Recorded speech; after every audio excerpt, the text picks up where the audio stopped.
Yeah, we can continue from this slide again. Okay. So after you find out which type of emission you need to treat, then you decide what kind of treatment you need. For CO2 removal, normally we need a scrubber.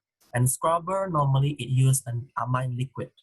So amine, there are many types of amine. So you need to choose what kind of amine you need, primary, secondary, tertiary amine. Then you calculate the amount of amine liquid that you need to treat the CO2 emission that you are generating.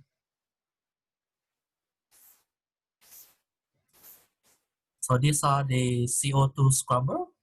Again, you need to size the scrubber. As in, you need to find out the diameter, the flow rate, and then the height. So from here, these two equations, you first find the diameter. Then you need to do the vapor liquid equilibrium to find out how many number of trays you need for your scrubber.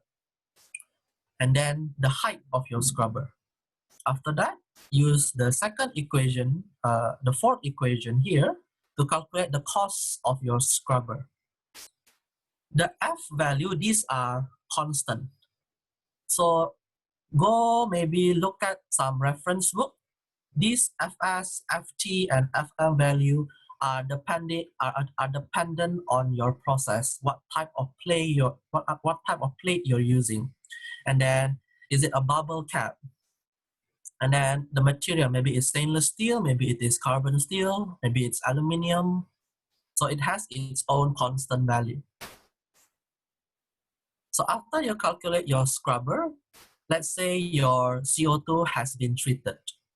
Of course, you need to release the untreated CO2 into the atmosphere. So before you release, you need to ask that the one you release, is it at an acceptable level to the local government? So to release the CO2, we normally use a plume stack. The image is like this. So again, you need to size your plume stack, like how high it is. How high is the plume rise? What's the diameter? What's the change in height? And then finally, you calculate the cost that is needed for your plume stack. So for wastewater, it is generally more easier to calculate since they only consider of a tank. So the costs are normally much cheaper compared to a waste gas treatment. So for the wastewater, I'm not showing it here due to time constraint. And then after that, you would need to find out what is the plant's equipment cost. This is different to the one you calculate in EP level 4, which is the annual maintenance cost. This is the equipment cost. For example, like your distillation column, it has the column, it has the reboiler, it has the condenser, and it has the trays. How much are those? And then if you are using your reactor, does it have, is it a pack bag? Does it have a catalyst? How much the catalyst? What is your catalyst? And so on for the other distillation. And the next part, you also need to calculate the cost of your heat exchanger after the pinch analysis. So with that, this will be the costing table that I shown you on the screen. And finally, I think in the feasibility study, you guys did expected where your plant will be located. So you need to count what is the land size that you need. Does your equipment can fit into the land size that you expected to purchase? And how much is the land cost? Overall, this will be on the inside battery limit cost or ISBL cost, which is everything inside or considering your process. The other one will be your outside battery limit cost. This will be like the people working in the plant, maybe the R&D department, there are how many people, and maybe you have a chemical engineer there, how many chemical engineer and what are their salaries. Those are considered to be the outside battery limit costs. So for EP5, we stop until here, until the equipment costs, the waste management costs, and the pinch analysis and its costs. So after you do the EP level 1 until EP level 5, ensure that your total profit is positive. If your total profit even until EP level 3 or 4 is already negative, in the next part, which is the economic analysis, your ROI will be too high or it may be negative.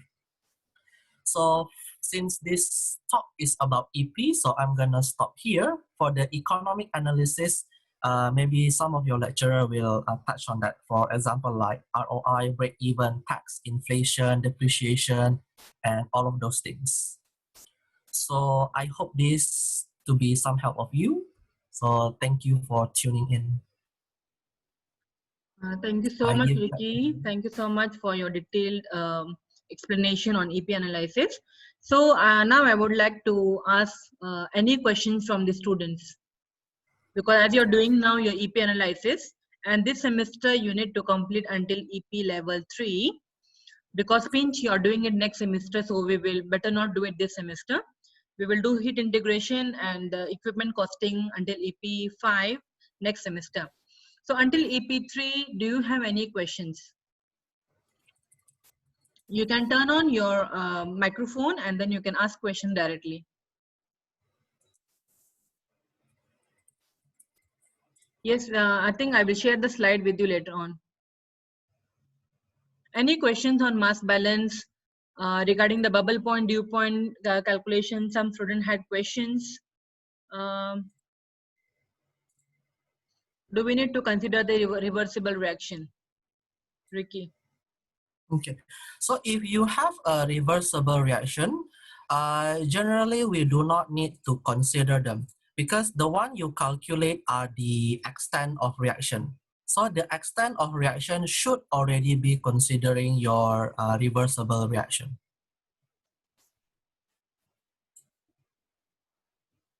Any other questions?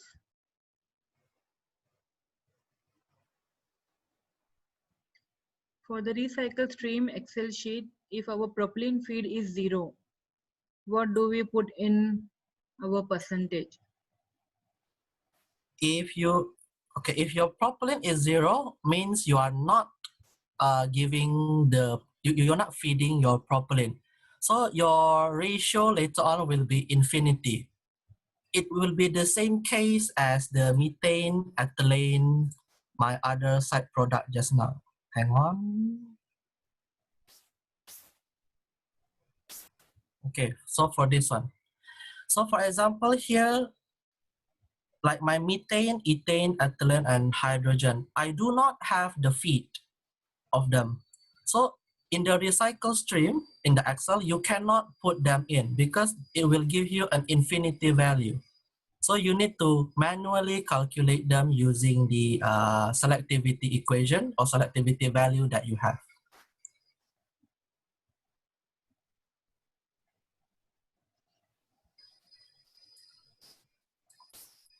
Okay, so one asks how to define the relationship of conversion and selectivity. So for me, just now I showed. So basically, I just plot the selectivity of each product that I produce to the propane conversion. One literature say propane conversion is 30%. It will give selectivity of propylene this, methane this, ethane this. So I just plot whatever information I have to generate selectivity versus conversion chart. And then use the normal R-square value to fit my equation to the generated data and use that equation accordingly for each conversion.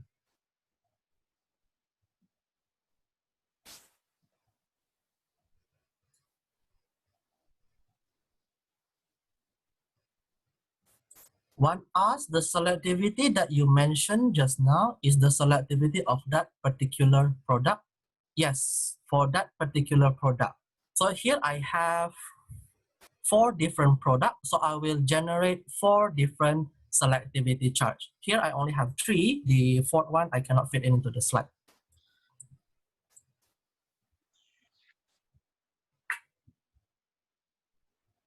I hope that answers your question. Ricky, maybe you can show them the bubble point, dew point calculations and how to do the iteration there. Okay. For the distillation columns. Okay, so this is Can the bubble. Can you zoom your slide? Yeah. Okay. So for bubble and dew point calculation, you have two options to do it. The first thing that you can do is you try manually by yourself. Or the second thing, let's say you cannot get the xi and the yi value to be the same. You can use a software. In your case, you're using Aspen HYSYS, right? So you can use the software value to help you to find the equal value of xi and yi. So if you opt to do it manually, for bubble and dew point calculation, let's say here, a distillation column generally has one inlet and two outlets.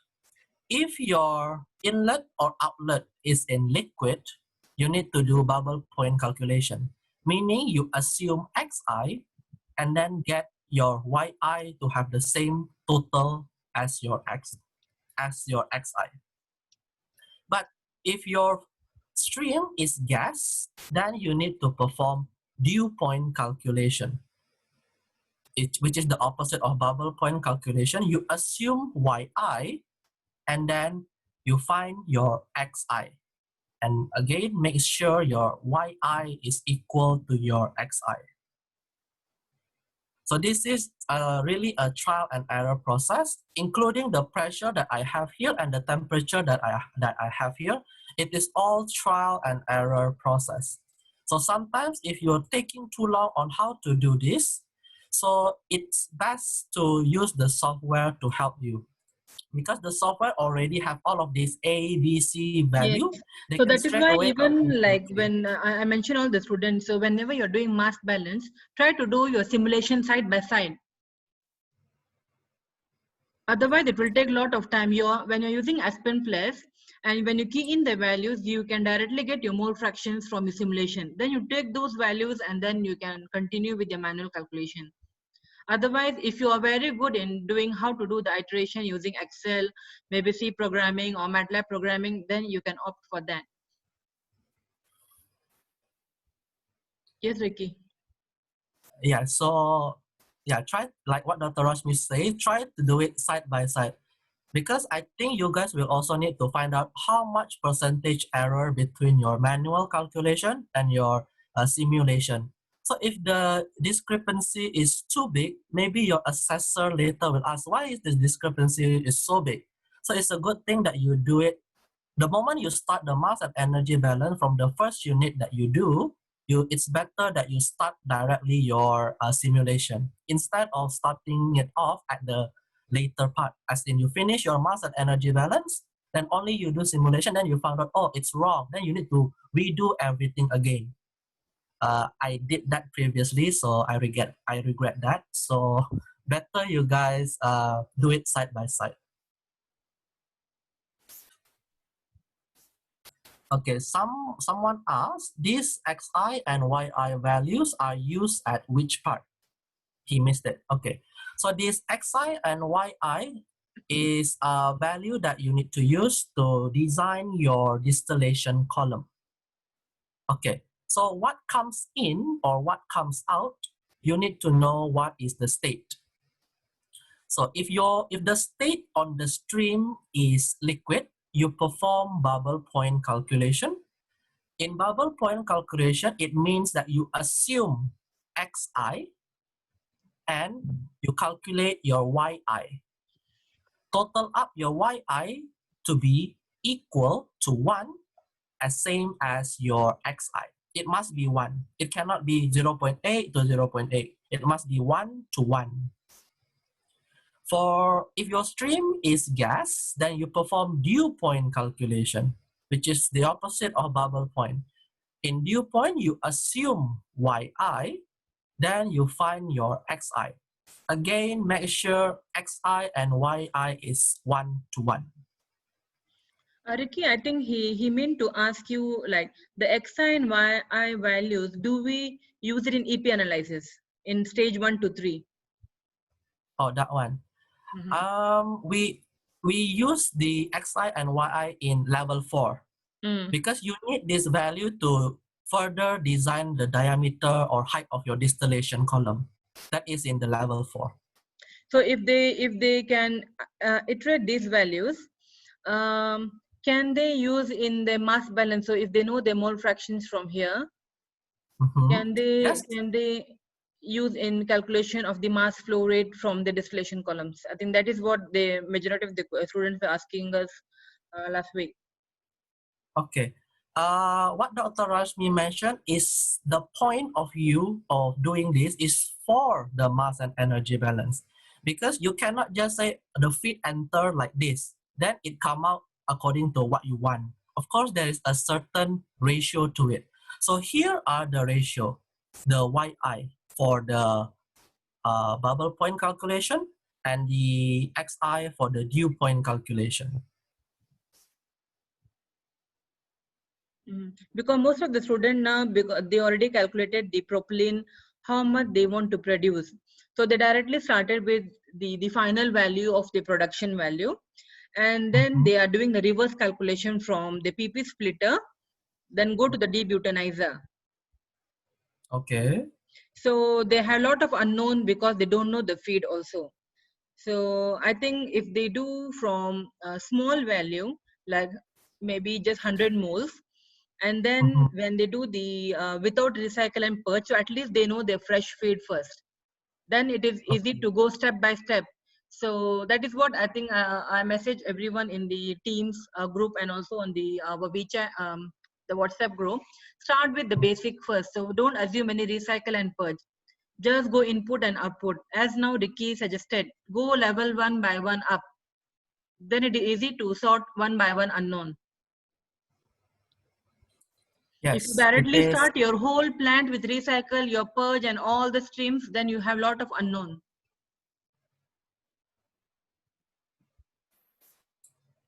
Yes, it's as what Dr. Rashmi said. You need to start off from something very small. If the number is too overwhelming for you, let's say you want to produce 5 times 10 to the power of 8, maybe metric ton. It's a big number. You may get confused along the way. So that's the point of scaling up. So start off small, as the onion model suggested. Start from your reactor first. Then only separate what you want to separate.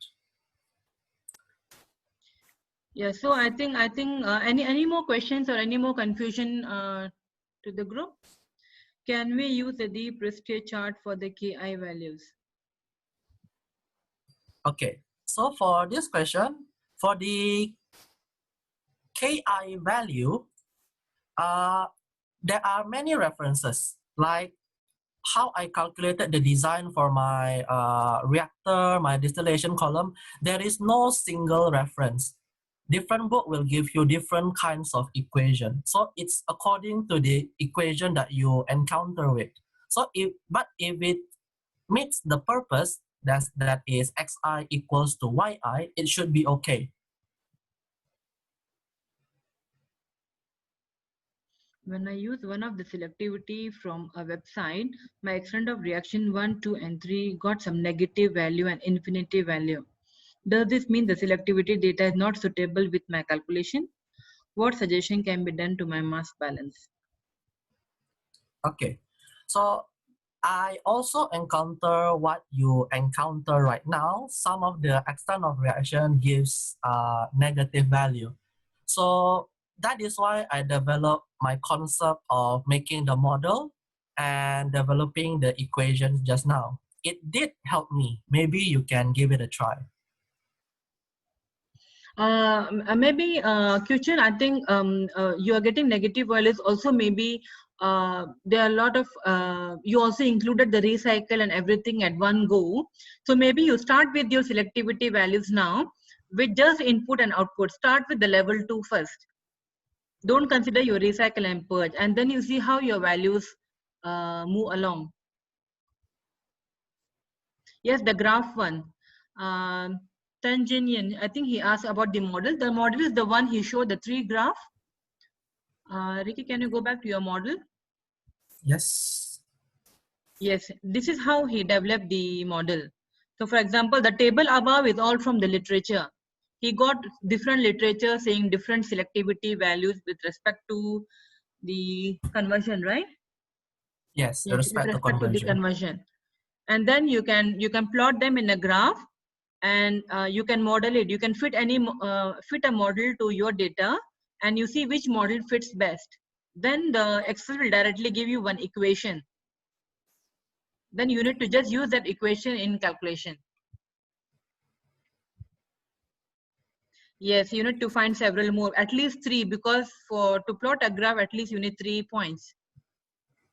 If you have more, it's better. More is better, but minimum 3 is required. If you have only 2 points, then it will give you a straight line equation. Will not be more accurate.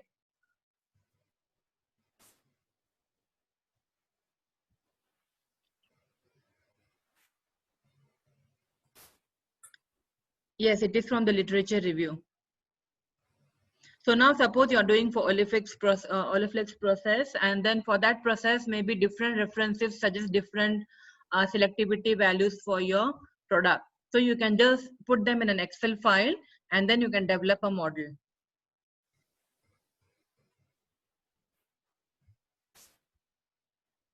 What catalyst is used in your process, Ricky? For my process, I use palladium catalyst.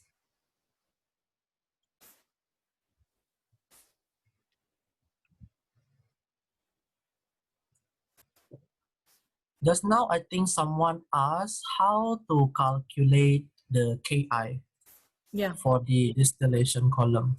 Yeah. So the Ki here is calculated between the ratio of your pressure of your component to the pressure of your distillation column at that stream.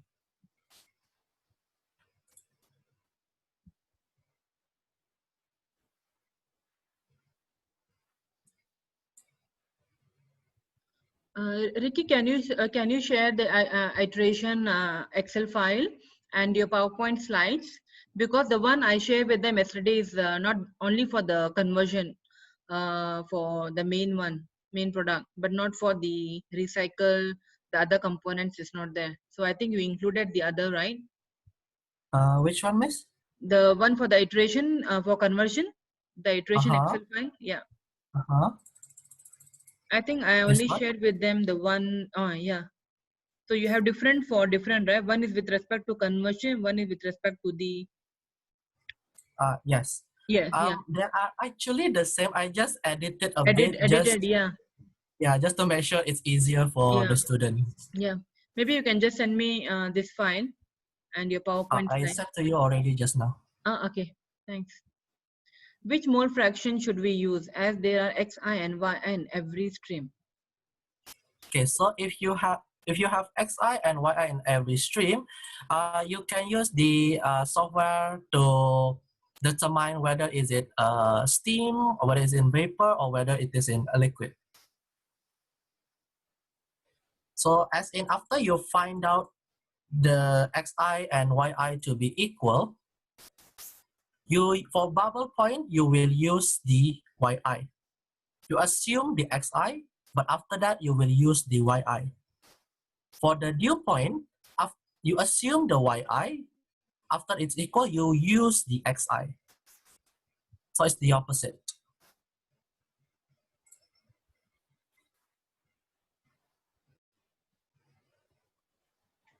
Any more questions, class? So I think you all need to prepare your Excel file very systematically now as shown by the Ricky, so that you can have each level of EP, you have one sheet with all the costing included, then easy for you to compare. For distillation column, how to get the composition of outlet stream? When I use Aspen to calculate, its composition is changed with pressure and temperature. How to define this? Yes, as I mentioned before, this Xi and this Yi, they are very sensitive to pressure and very sensitive to temperature. So the temperature and the pressure is actually does not matter as long as your Xi and Yi, they are equal 1:1. So after your Xi and Yi are equal, for bubble point, let's say the outlet stream you have is liquid. You perform bubble point calculation, right? So you assume your Xi. After you assume your Xi, then you can get your Yi. This Yi is the mole ratio for that stream. For example, for my bubble point calculation for the bottom stream here, the propane I have in that stream is 0.00032. That is the ratio of propane with respect to all of it. So you times this value with the propane that is going in. Let's say the propane that's going in the distillation column is 5 moles. So 5 times 0.00032 is 1.6 times 10 to the power of -3. It means that the propane that's leaving as the bottom product is the one you just calculated just now.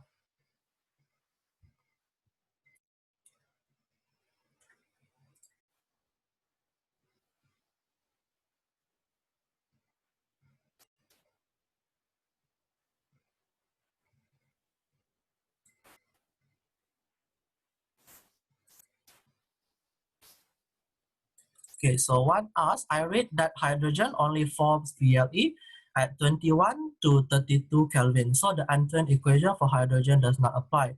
How else to obtain the K value? Okay, since the K value, they are generally a constant, you can get it from simulation or you can straight away get it from your literature or any reference book if you have difficulty on how to get them.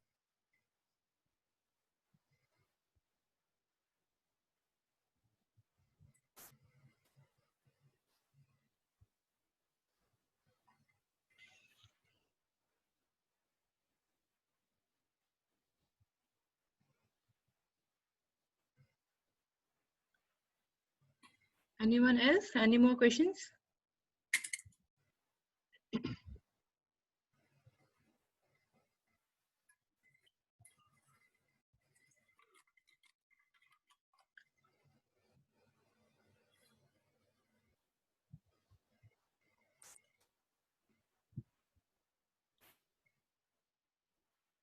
No questions? So then I can expect Monday you can finish until your mass balance calculation. Which technology are you using? What do you mean, which technology? Cataphil or Oleflex, or which one for your propylene production? I think he meant to ask that. Propane dehydrogenation process, as Yeah. mentioned here. No, I mean like which technology? The different methods of production, right? So Cataphil, I think you use Cataphil, right? Yes, Cataphil. Yeah. Do we need to consider catalyst generation for mass balance? No. No, that is totally a separate entity. Because a catalyst doesn't go in and out, right? Because your bed is fixed bed here. If the catalyst moving in and out of the reactor, then you need to consider in your mass balance, but that will also be inert. You consider it as an inert if it is going in and out. But your case, if it is a fixed bed reactor or the catalyst is not going in along with your reactants or coming along with your product, you don't have to consider in your mass balance.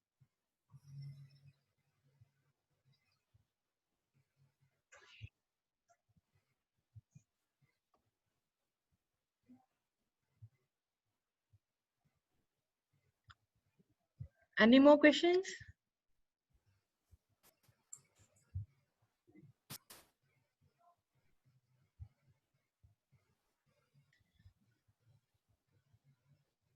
In the simulation, the Aspen won't consider the formed carbon as solid, though.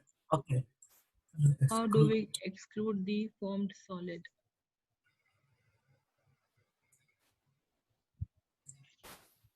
Okay, so a few things that you can do. So most of the time, maybe you have a compound that not registered in the Aspen, or you want to register a new compound in the Aspen. You can do so, but of course you need to provide the suitable data for it. Yeah. I think you can define a new material in your simulation, right? And then you need Yes. to give all the properties of that material. I think it will ask you for a window opens, and then you need to key in all the properties it is asking for.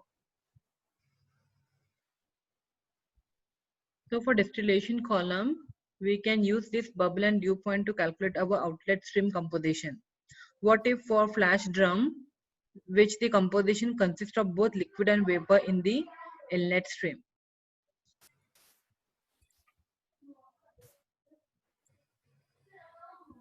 How do you do it for flash drum, Ricky?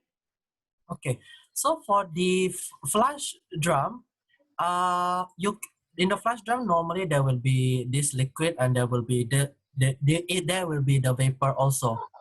So let's say if you have a top product, so you can just straight away take the vapor produced there, reflux back to the distillation column, and then maybe the liquid that is going out of it. It's you can use this value, but there will be a separate calculation for that.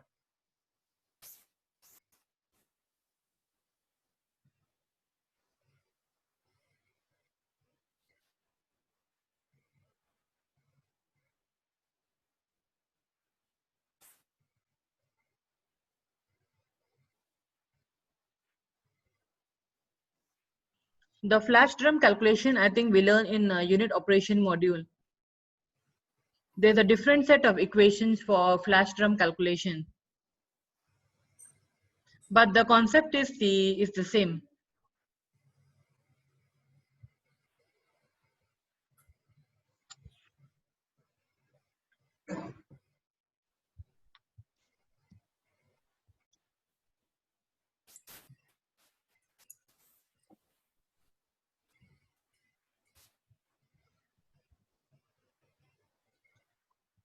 Anyone else?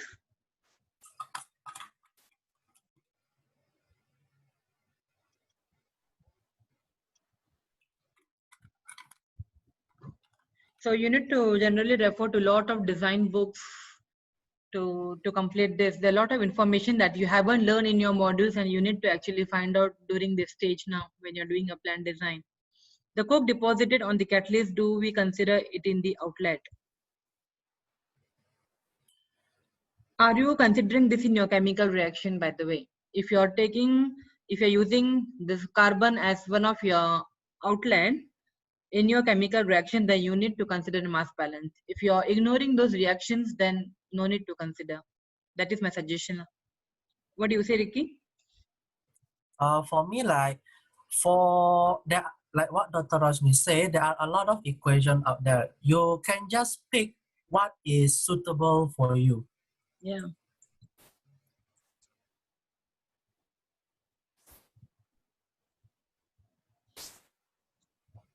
Like also, for example, this bubble and dew point calculation, some books may also give you a different way to calculate them.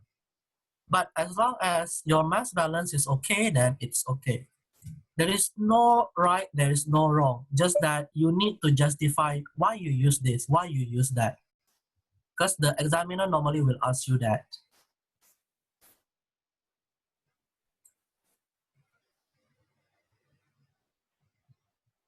And when we see mass balance in equals to out, we don't have to be point by point, decimal by decimal, exactly the same. There'll be slight difference even though in your input and output. So that can be easily justified with based on your assumption, what reactions you did not consider, and so on. The only thing is you need to consider your main reaction and your important side reaction, which uses your important raw material. For example, you're using propane. So all the reaction that is giving you side product using propane, you need to consider them.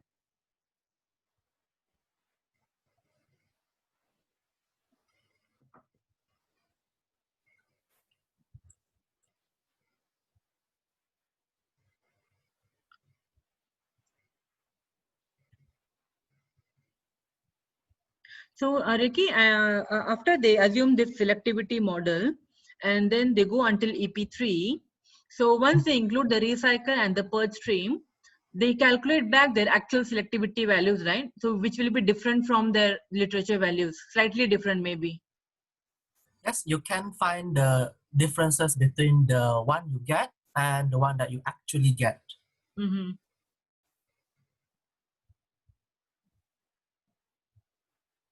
Okay.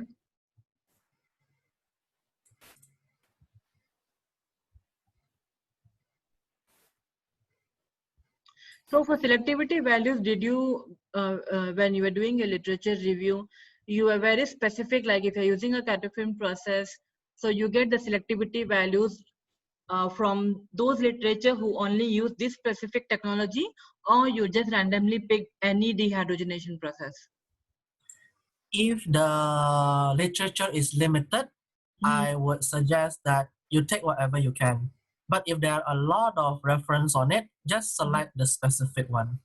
Or the just one which are more close to one another, something like that. Yes. Yeah. Okay. Any more questions, class? Else we can end the session here. No questions? No more questions? Okay. So thank you very much. Thank you, Ricky, for your time. You're welcome, Miss. Thanks, everyone. Thank you. Okay, bye. Bye.